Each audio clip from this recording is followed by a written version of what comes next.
Hi, folks. Welcome to another edition of Inside the Marble Palace, Post Media Saskatchewan's look at the goings on in Saskatchewan politics.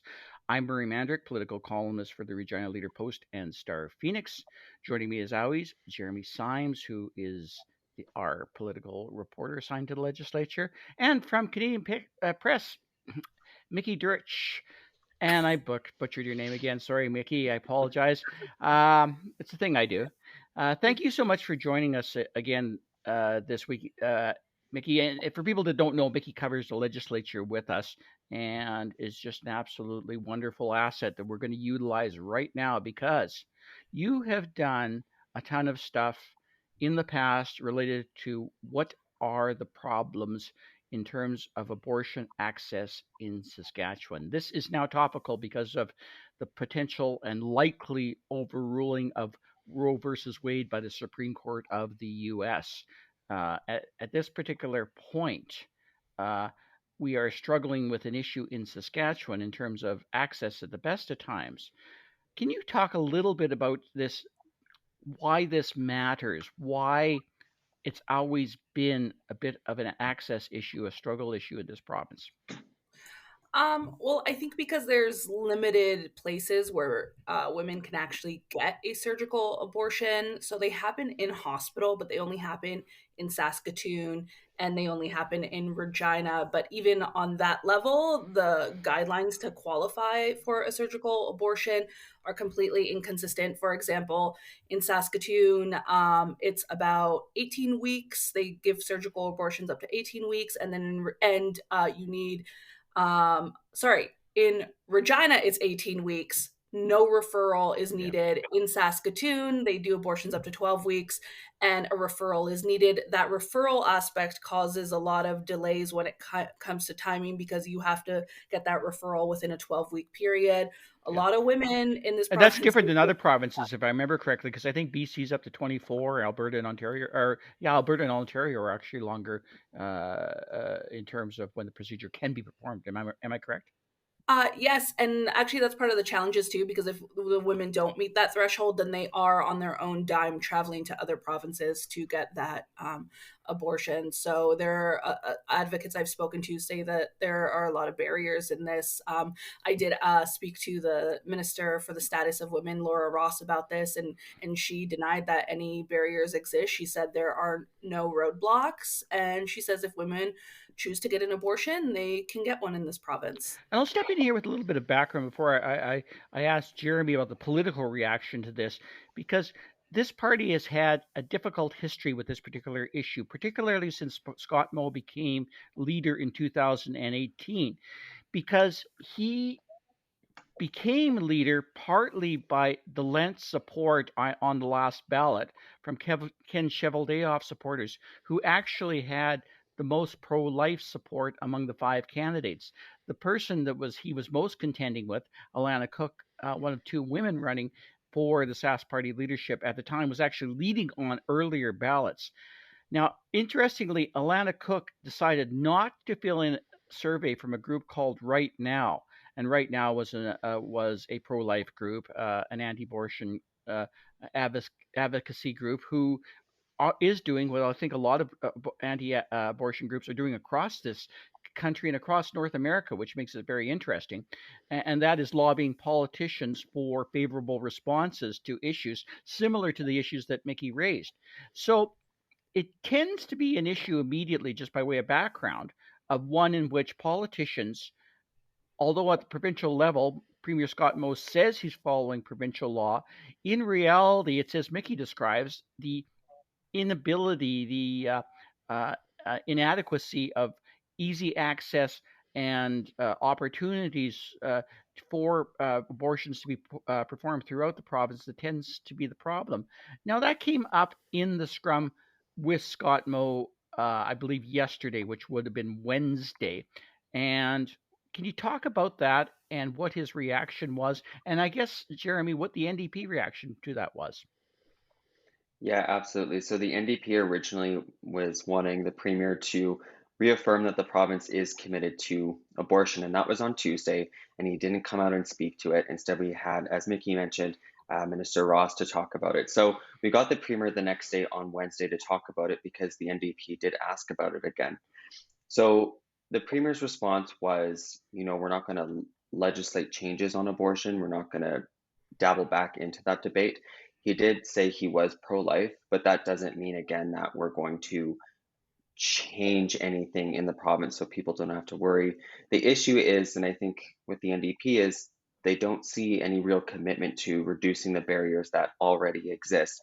And we didn't get a sense from the Premier that they're going to really go for it and reduce more barriers. They're just saying it's still accessible. So I think that's where we saw the lines kind of drawn on this issue. Obviously, the NDP would like the province to do a lot more. It's really challenging because in Saskatoon, it's like a certain weight and you need a referral, and then in Regina, it's a different referral time. It's really hard and difficult. I think what really for caused a people. lot of reaction was, at least from the NDP opposition justice critic Nicole Sarr, was basically Mo's suggestion that if you have a problem with access, maybe go to your MLA. Right. Not kind of issue that's easy to go to the MLA on. Right. He did mention like if the opposition has someone, like they can bring those issues to us and we'll address it. They weren't very happy with that response. They say this shouldn't be like a one-off issue. This should be a more holistic thing. Let's look at it and try and reduce these barriers for people. And to interject, if you're a 15-year-old Absolutely. girl living in rural Saskatchewan, you're not going to call up the minister, Paul Merriman. I don't know how that happens. It is difficult. No.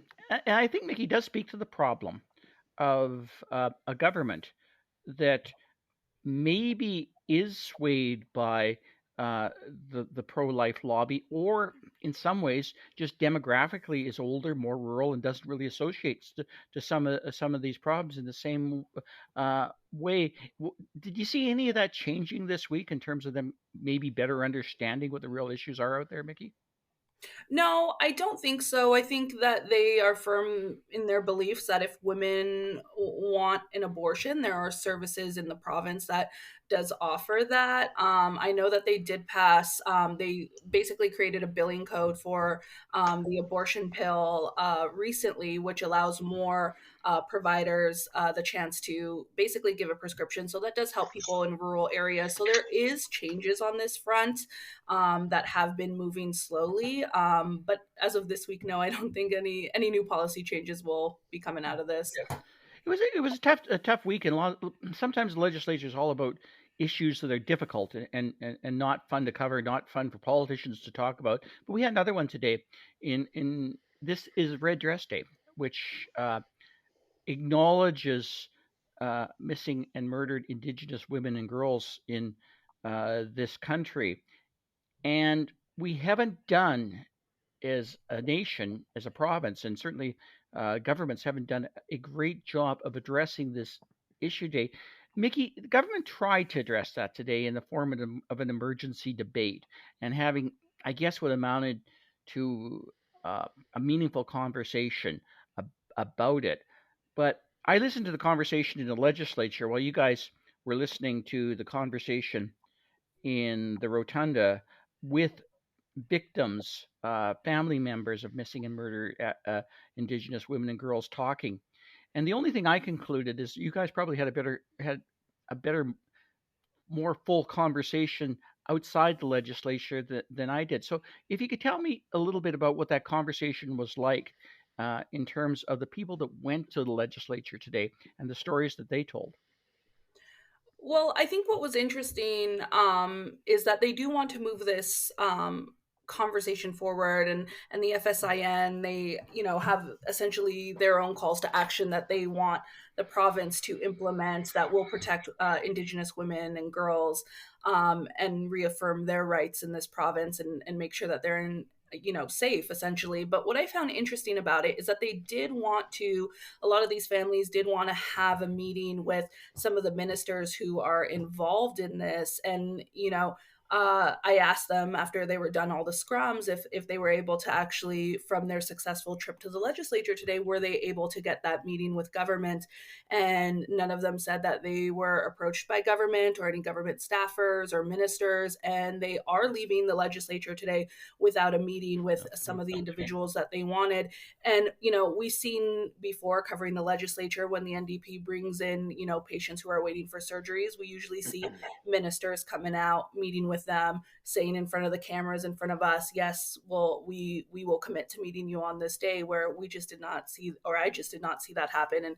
And based on my follow-up conversations with vice chiefs from the FSIN, they didn't get any meetings as well from the government. So yes, this debate happened, but part of that, the topic today was also to get that meeting, and they didn't get it.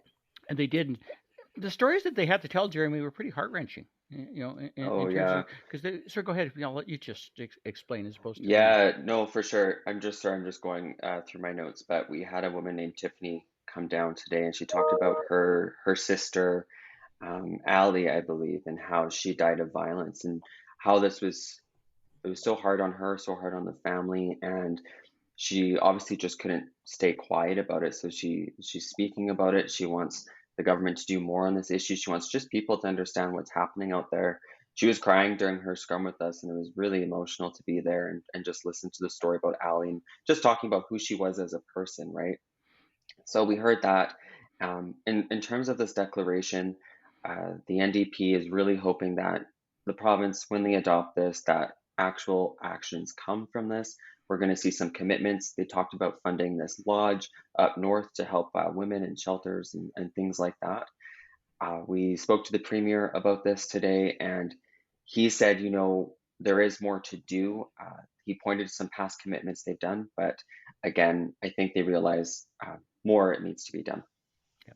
And this week we had some interesting news come up, because after weeks, months, years of sticking to the notion that we have a formula to increase the minimum wage, lo and behold, we're all of a sudden seeing pretty massive increases, at least massive for Saskatchewan. Why they're not massive, we'll explain in a minute. But large for Saskatchewan increases in the minimum wage, I believe, is $11.81 an hour, going up to $13 on October 1st, and $1 a year every year after that until it hits $15 on October 1st, 2024. Did I get those numbers right? Good. Yeah. You did. Mickey, you've covered this for a while. Were you surprised? Like, I mean, this is a government that's basically, every time it's come up in the past, and I think up to and including last April, basically saying, no, you know what? I don't think we need this too badly, and I think we'll stick to our current formula, which is based cost of living based. Was it surprising to see this change come through so quickly? It was surprising, just because in the past few months, this is something that the opposition NDP has raised in the province, and the government has shut down the conversations essentially to raise the minimum wage. But I also want to note, I think it was a surprise to not just labor groups here in this province, but elsewhere. Immediately after the announcement, the Manitoba Federation of Labor president issued a statement saying that they also want Manitoba now to raise their minimum wage, because now they are going to be the lowest in Canada. So I think that this decision here might also actually have ripple effects in other provinces as well that are looking to raise their minimum wage. And obviously, yeah, I've heard from labor groups as well, and they in this province, and they were also surprised, but they also called it a victory. Yeah, it certainly was for them, because they've fought for this for a long time. Jeremy, what was your sense in terms of why government did this now? Obviously, we're dealing with a situation where inflation's high. Obviously, we're dealing with a situation where there's a labor market. But what did Premier Scott Moe have to say about that the other day, after kind of hinting about it, I think, the day before? So they were quite prepared to do Right. this, particularly in the wake of the NDP insisting that you're not doing enough, that you don't care enough for low-income people. Yeah, for sure. And it was Minister Don Morgan that spoke to this, but he was saying that the reason is the affordability issue right now, the inflation issue, which is so interesting because in March, literally a month before, there was no inkling that this was coming at all. I guess inflation kind of hit them in the face in a way, and they decided, okay, we got to do something about this. I do think there's a sense that this does play well politically to raise the minimum wage to at least $15 an hour. I'm going off maybe Facebook comments or just conversations I have with people, but I know a lot of people want a livable wage for employees that work minimum wage. It's tough as it is already, and so if there's a way where they don't have to work two jobs or three jobs, that's going to be a benefit to them. I One of the things that stood out with me was I spoke with a union member who represents the Star Egg and Maple Leaf Foods facilities in Saskatoon, and he was saying, there's people there working minimum wage and they're working two to three jobs and they're missing time with their family and they come to work feeling tired every day. So it's really just shedding a light on the the actual issues people are facing and the wages they're seeing. So obviously in the business sense, just reaction to that, it's going to make prices go up probably for some of our goods. There's kind of no question about that, but I think a lot of businesses understand that and they're hoping that customers will understand that as well. I Well, I want stick to, with if you I for. can So go interject ahead. you. Oh Absolutely, yeah, I please. was going Yeah. to say, I think, while this might be surprising, the more I thought about it, I was like, I think this kind of also plays well politically, because by the time we reach the $15 an hour, it's going to be October 2024, which is What's happening then, around Mickey? yeah, Exactly. Election. our next general election. So it's like I was kind of surprised, but then I was like, wake up, this is Oh yeah. maybe a political move. And it truly was, and it basically did steal the thunder from government, or from the opposition. The government stole the thunder Yeah, from government, talking about needing to help families directly that are being hit by that. And I think probably politicians are always aware when their opposition is scoring political points and absolutely are looking for a counter move. So I'm guessing that probably yeah. had a little bit to do with it too. Yeah, they definitely stole the NDP's thunder on that one. They wanted to have a 1% royalty increase, maybe provide some checks to people, but they said we're raising the minimum wage and they lost some airtime, I guess. Yeah. Well, let's talk about something that's kind of maybe more in the realm of fun. If nothing else, Nadine Wilson has been providing us with a little bit of political entertainment since she's coming over. Jeremy, you had a little bit of a scoop this week about what may be in store for Nadine Wilson, who last week kind of dropped a bit of a bombshell in relation to bringing up a 20-year-old story about a government using, or the then a Sask party opposition using cameras, unbeknownst to the speaker to the sergeant at arms at the time, to basically deal with some petty thievery in their office. Now, this week, Nadine Wilson may be doing even more damage to the government. And how's she doing that, Jeremy? For sure. So this has been inkling in the back of my mind. So there's been this Facebook group out there called Saskatchewan United Party, and I was like, hey, what is this about? Because Nadine Wilson has been listed as a speaker on this thing. She's been touring the province with some other well-known figures that I'll get into later. And so I popped into her office earlier this week, and I just said, hey, I just want to chat with you about how things are going as an independent MLA, some other stuff I've seen. She's like, oh yeah, sure. So when I asked about this, and she confirmed to me, and other sources have confirmed to me, that there is a new political party forming. We're not sure when. I think it's going to happen pretty soon, but there's definitely talks about it. And the reason for this is, according to Nadine, or sorry, Miss Wilson, is people are feeling alienated from the Sask party, is what she's saying, and they're looking for a new home because they quote unquote feel unloved, unwanted, and unwashed. So again, we see Miss Wilson kind of getting under the government skin here, and yeah, just kind of. I don't know if she's rallying people together. That's kind of unclear because she told me she's not herself starting this party, but there is some involvement there, and we are seeing a group of people come together. So just going back to what I said to you earlier, some of the people we saw listed as speakers with the Saskatchewan United Party is former federal agriculture minister Jerry Ritz, former Sask Party MLA Jason Dearborn, and Nadine Ness, who we all may well know with Unified Grassroots, and they've been opposed to vaccine mandates and some other things. And more notably, Ms. Ness had a conversation with Premier Moe just to address some of their concerns, and I think that was last winter, I believe. Last November, So yeah. I did ask the Premier about this today. He's kind of brushing off. Ms. Wilson's accusing him of bullying her by asking her to resign. He kind of brushed that off and said he doesn't make much of it.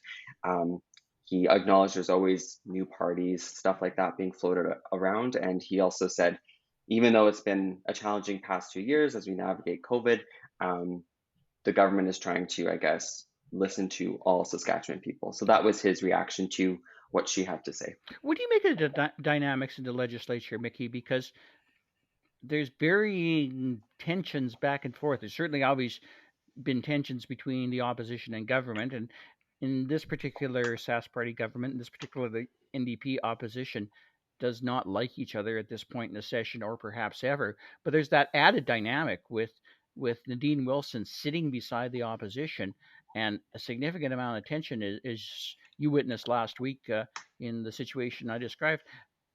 Is it in your mind sort of affecting or the government approach to several things at this particular point, Mickey? Like, what's it like in the legislature when you see it? Well, it's definitely entertaining, and I always think back to Premier Scott Moe's comments about, I can't believe she's using her 3 minutes a week to bring up this, essentially 20-year scandal. And, my thoughts was, whether it's 3 seconds, 3 minutes, or 3 hours, we were all talking about it. Yeah, So I think that, she is raising issues that are effective in getting into the media and getting her quotes and photo in the newspaper. I don't know how the government's going to respond to that moving forward. I do know she got really heated too earlier this week when the NDP had asked the Sask party government to basically reaffirm that a woman's choice to have an abortion. And she started screaming across the aisle to Minister Ross because she was saying stuff regarding, essentially that the government was bullying her into getting a COVID-19 vaccine, and they like to tell women what they can and cannot do with their bodies. And obviously, she left the party because she misrepresented her COVID-19 vaccine status. And I was talking to some people on the opposition side after, because we're up in the press gallery, we can't really necessarily hear everything. So I was kind of poking around and asking people what they were hearing, and somebody said that Wilson actually said to them that she's never screamed like that before. She doesn't know what came across her. she's So, normally pretty quiet. Yeah, she normally Yeah, is pretty quiet. So, I mean, she is bringing the drama at a time where this is kind of the wind down period, right? They're passing estimates, they're just finalizing, budget stuff. It can get pretty boring, but I think like the temperature has been turned up thanks to Wilson. yeah. And just to interject, sorry, but I have questions whether if she ever feels lonely in there at all, because she's the only independent MLA, and you do see her chatting with the NDPers sometime, which is really interesting because I think they're very different politically. But when I that was might be a chatting bit of with an her, understatement. Yeah. yeah, and when I was chatting with her, she was saying, the Sask Party caucus has been instructed to kind of freeze her out and not talk to her. They want to get rid of her, is according to her. Yeah. So I'm curious as if she ever feels lonely, but she plans to stay here for at least 2 years until the 2024 election, and we will see what parties are on the ballot. Yeah, it's been fascinating to me.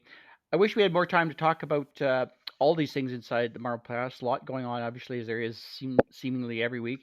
Mickey, Jeremy, thank you so much for your time and your trouble and for your fine work. And we'll hopefully see you. Well, I'll see you as soon at the legislature, but we'll the viewers will soon see you again on Inside the Marble Palace.